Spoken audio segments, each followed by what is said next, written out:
அனுஷ்கா வித்தியாசமான கேரக்டர்ஸ்ல நடிக்க ஆர்வம் காட்டிட்டு வராங்களாம். கதாநாயகிக்கு முக்கியத்துவம் அளிக்கிற கதையில மட்டும் நடிக்க சம்மதிக்கிறாங்க. அனுஷ்கா சினிமாவுக்கு வந்து 10 வருஷங்கள் ஆயிருக்க நிலையில ஆரம்பத்துல நடிச்ச படங்கள்ல அவங்களுக்கு முக்கியத்துவம் இல்லாத கதாபாத்திரங்களே அமைஞ்சிட்டு இருந்தது. காதல் காட்சிகளையும் சரி, டூயட் காட்சிகள்லையும் மட்டுமே நடிச்சிட்டு இருந்தாங்க.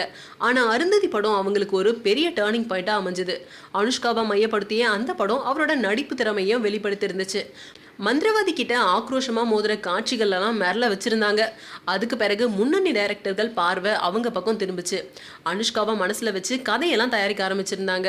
வானம் படத்துல மத்த கதாநாயகிகள் நடிக்க தயங்குற விலைமாது கதாபாத்திரத்துல துணிச்சலா நடிச்சிட்டு இருந்தாங்க. இரண்டாம் உலகம் படத்துல வால் சண்டையோட அதிரடி கதாபாத்திரத்திலையும் நடிச்சிருந்தாங்க.